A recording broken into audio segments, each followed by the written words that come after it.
Hey, salut les camarades, bienvenue sur cette vidéo de l'Otaku Duo. On continue avec les genres d'anime et de manga, avec cette fois les genres de l'imaginaire. Alors c'est quoi ces fameux genres de l'imaginaire? Eh bien en France en littérature il y en a 4. Le merveilleux, le fantastique, la fantaisie et la science-fiction. La littérature et le cinéma serviront de base, mais ici on en parle dans le cadre des animes et des mangas, il y a donc des différences. En plus de ça, la science-fiction, surtout en animation japonaise, c'est un gros morceau. On verra donc ça dans une autre vidéo. Par contre, j'ai aussi parlé ici des animes d'horreur, les animes psychologiques.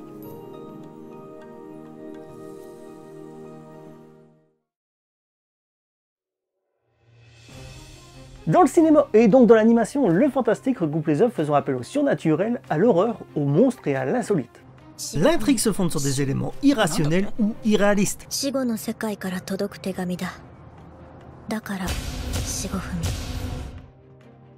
Pour faire simple, le fantastique introduit des éléments surnaturels dans le quotidien pour nous faire douter de la réalité. Le merveilleux et le fantastique peuvent paraître très proches, mais il y a une différence fondamentale, la réaction face au surnaturel. Dans un récit merveilleux, le surnaturel est accepté comme normal et banal. Personne ne s'étonnera par exemple d'un animal qui parle, d'un dragon ou d'un dieu se mêlant aux hommes.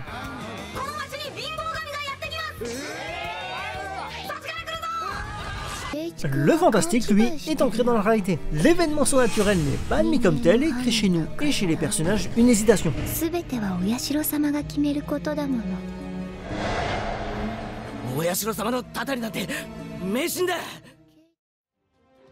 Un exemple parlant serait probablement Higurashi. Bien que représentant un genre à part entière, la science-fiction peut parfois être attachée au fantastique. C'est le cas pour les œuvres mettant en scène des faits considérés comme impossibles du point de vue des lois naturelles de notre univers. Par exemple, Steins Gate et Code Geass seraient du genre fantastique alors que Planet et Ghost in the Shell seraient de la vraie science-fiction. Le fantastique se définit donc comme étant l'intrusion d'un fait irréaliste dans un cadre réaliste. Il se distingue par l'hésitation qu'il provoque entre le surnaturel et le naturel, le possible et l'impossible, le logique et l'illogique. Cette intrusion se fait toujours dans un environnement donné pour réel, où l'arrivée de l'élément anormal contraste sans être forcément du surnaturel. Il peut être simplement monstrueux comme les zombies de High School of the Dead ou inexpliqué comme dans Anohana ou Clannad par exemple. En gros, ça doit donner une impression de tout était normal, quand soudainement ou de tout semble normal, mais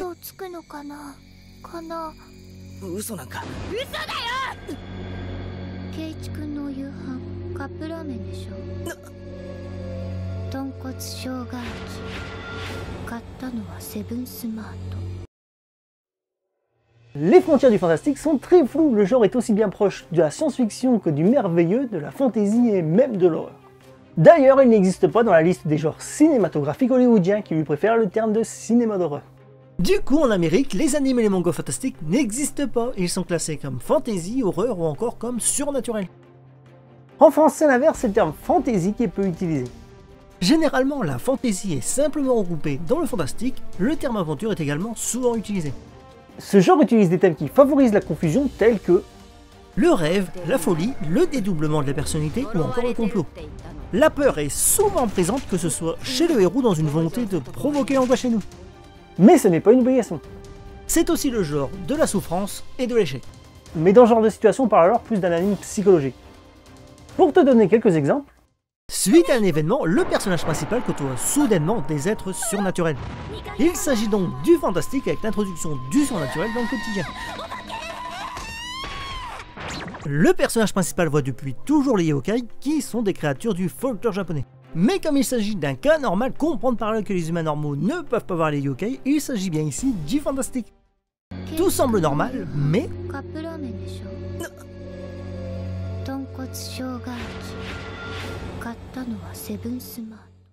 pour qu'une œuvre soit considérée comme fantastique, il faut une hésitation de nous et ou des personnages à se décider sur une explication naturelle ou surnaturelle, un fait irréaliste dans un monde réaliste.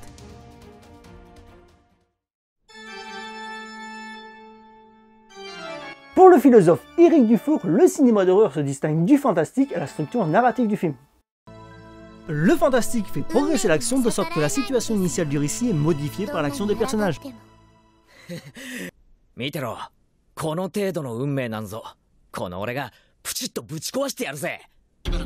Alors que dans les films d'horreur, la situation du récit ne se modifie pas en dépit des interventions des protagonistes. Les événements sont comme bloqués et donnent une impression de répétition, étant donné qu'il n'y a aucune progression narrative entre le début et la fin. L'autre critère qui distingue les deux genres vient de la façon dont le film se conclut. Pour Dufour, le fantastique se définit comme le combat de l'ordre contre le désordre. Dans le fantastique, la fin ne peut aboutir qu'à la victoire du premier sur le second. Il se finit bien, là où un film d'horreur, lui, ne se finit pas. Another me semble illustrer parfaitement cette idée. Pour qu'un anime manga soit considéré comme de l'horreur, pas besoin de réfléchir autant. Il suffit qu'il inspire la peur ou la répulsion avec des situations pesantes et sombres, du gore et des situations glauques.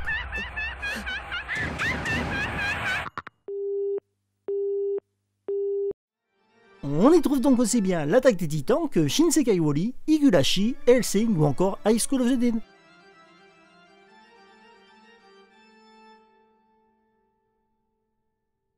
Un anime manga dit psychologique s'il fait réfléchir sur les questions du bien et du mal. Les thèmes abordés sont souvent lourds et sérieux. Ces œuvres sont dédiées à un public mature qui souhaite méditer sur des questions complexes concernant l'éthique et la morale humaine. Ou juste voir quelque chose de plus original. Les styles utilisés sont très variés. On a par exemple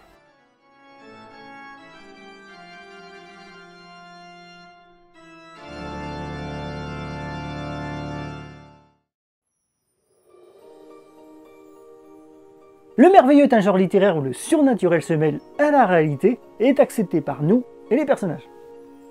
Il s'inspire directement de la tradition orale, de son imaginaire et des croyances.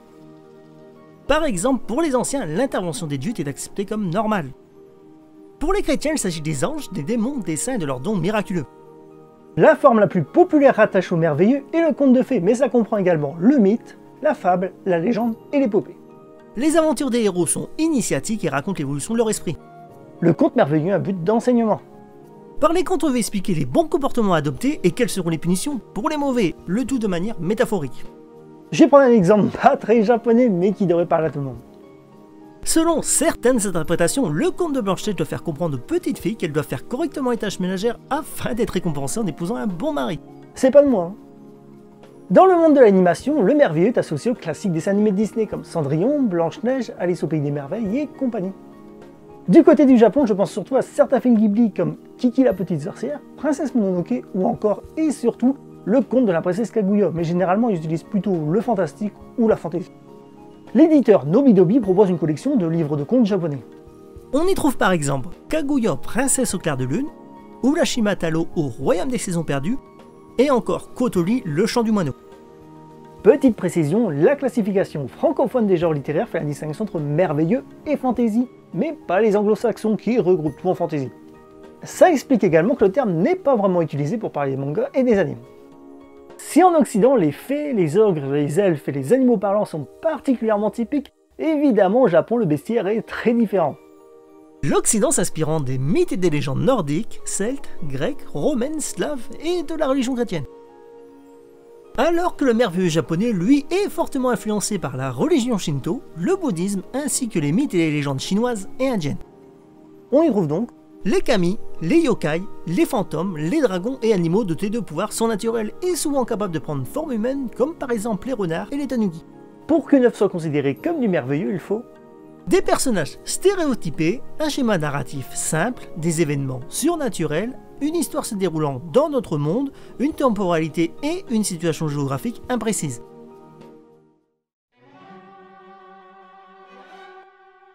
Ce genre est au départ typiquement anglo-saxon et non, fantasy n'est pas une simple traduction de fantastique. Le genre étant très diversifié, il est difficile de donner une définition complète et précise. D'ailleurs, à l'heure actuelle, il n'y a aucune définition officielle qui mette tout le monde d'accord. Dans la fantasy, comme dans le merveilleux, le surnaturel, qui relève souvent du mythe, est accepté, voire même utilisé pour définir les règles d'un monde imaginé. Ça distingue la fantasy du fantastique, où là, le surnaturel fait intrusion. Les thèmes abordés ce sont des voyages initiatiques ou des quêtes épiques. C'est au début du XXe siècle que sont apparues les premières œuvres que l'on peut qualifier de pré-fantasy, telles que le Magicien d'Oz ou encore Peter Pan. Mais c'est en 1955 avec le Seigneur des Anneaux que la fantasy a pris un tournant décisif. Cet ouvrage est d'ailleurs considéré par beaucoup comme l'œuvre ayant fondé la fantasy moderne. Le point commun de nombreuses œuvres de fantasy est qu'elles se déroulent dans des mondes parallèles aux nôtres ou dans des contextes qui peuvent rappeler un lointain passé. s'inspirant souvent du Moyen-Âge ou de l'Antiquité avec leurs créatures imaginaires, leurs mythes, leur épopée et leur magie. Mais ce n'est pas le cas de tous les sous-genres de la fantasy. Par exemple, la fantasy urbaine se caractérise par son cadre contemporain ou encore la space fantasy qui mélange technologie futuriste et thèmes propres à la fantasy. Petite précision, compte tenu de la troisième loi de Clarke selon laquelle une technologie suffisamment avancée est indiscernable de la magie, la frontière entre fantasy et science-fiction n'est pas évidente à définir. Dans le cinéma, le genre de la fantasy est l'équivalent du merveilleux de la littérature. Du côté de l'animation, la fantasy japonaise est surtout connue du grand public par les œuvres du studio Ghibli et en particulier ceux de Hayao Miyazaki qui s'inspirent beaucoup du folklore japonais, apportant ainsi de la nouveauté. Mais il y a de nombreux autres animes manga de fantasy très populaires. Que ce soit Fairy Tail, l'Attaque des Titans, Dragon Ball ou encore Sailor Moon. On peut noter que de nombreuses œuvres s'inspirent du folklore et des légendes occidentales. Comme par exemple Full Metal Alchemist qui parle d'alchimistes et de pierres philosophales, des chevaliers du zodiaque avec la mythologie grecque, ou encore Ulysse 31 qui mélange space opéra et mythologie en transportant l'Odyssée au XXIe siècle. A savoir qu'au Japon ils parlent facilement de fantasy dès que l'histoire se déroule dans un univers de style européen. Ça leur permet également de créer un style européen fantasmé. Mélangeant Europe médiévale et monarchique ainsi que des éléments de pays différents. Ils aiment aussi reprendre certaines figures historiques européennes en les adaptant à leur façon. D'une œuvre de fantasy à l'autre, on retrouve des créatures imaginaires récurrentes. Elles ont largement contribué à la construction des clichés du genre avec par exemple les elfes, les dragons, les héros courageux. La grande majorité des créatures récurrentes des univers de fantasy proviennent de la mythologie antique, de l'imaginaire médiéval, des contes, du folklore des différentes régions du monde et enfin des premiers univers marquants du genre. La fantasy est un genre fortement marqué par des archétypes qu'il a tendance à reproduire afin de satisfaire l'attente du public, au risque de les changer en clichés.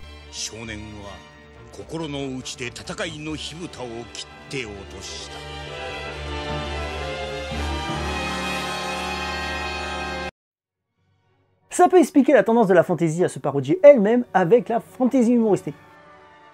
Mais ces archétypes fournissent également une base sur laquelle le genre se développe en modifiant des éléments devenus clichés. Par exemple, dans cet anime, la reine des démons s'allie avec un héros venu la tuer pour mettre fin à la guerre et améliorer la vie des humains, au lieu de simplement vouloir conquérir le monde. Ou encore Junketsu no Maria qui présente les saints comme des êtres froids et cruels qui manipulent les humains, alors que la sorcière Maria, elle, veut apporter la paix. Pour qu'une œuvre soit considérée comme de la fantasy, il faut un univers créé de toutes pièces ou clairement une dimension parallèle, une acceptation de la magie, il n'y a aucun doute quant à son existence réelle. La fantasy comporte de nombreux sous-genres dont les définitions évoluent constamment et varient en fonction des personnes, des milieux, des époques et des pays. Parmi les classements anglo-saxons les plus connus figure la distinction entre deux catégories de fantasy. La high fantasy qui se déroule exclusivement dans un monde imaginaire, et la low fantasy dans lequel un monde imaginaire communique avec le monde normal. Les œuvres comme Re:Zero, Konosuba ou encore No Game, No Life, où des humains se retrouvent dans des mondes de fantasy rentrent probablement dans cette catégorie. Par contre, ce n'est pas le cas de SAO puisqu'il s'agit de science-fiction. Comme dit avec le merveilleux, la classification francophone des genres littéraires fait la distinction entre le merveilleux et la fantasy, contrairement aux anglo-saxons. Les différents sous-genres présentés ici proviennent de la classification anglo-saxonne. Le médiéval fantastique dont les univers s'inspirent librement du Moyen-Âge, la fantasy historique qui réinvente des époques précises en y mêlant des éléments de fantasy, la fantasy arthurienne, héritière de la légende arthurienne, la fantasy urbaine caractérisée par son cadre contemporain et souvent urbain, les fantaisies orientales dont les univers évoquent l'Orient ou l'Asie, la fantasy animalière où les personnages principaux sont des animaux anthropomorphisés, la fantasy mythique particulièrement proche des mythes et des contes et donc du merveilleux, la science fantasy qui mélange des éléments de science-fiction et de fantasy, la space fantasy qui déplace l'univers de la fantasy dans l'espace et sur d'autres planètes. L'intrigue se situe en partie dans l'espace avec des technologies futuristes mais comportant plus des éléments surnaturels comme de la magie ou des créatures fantastiques.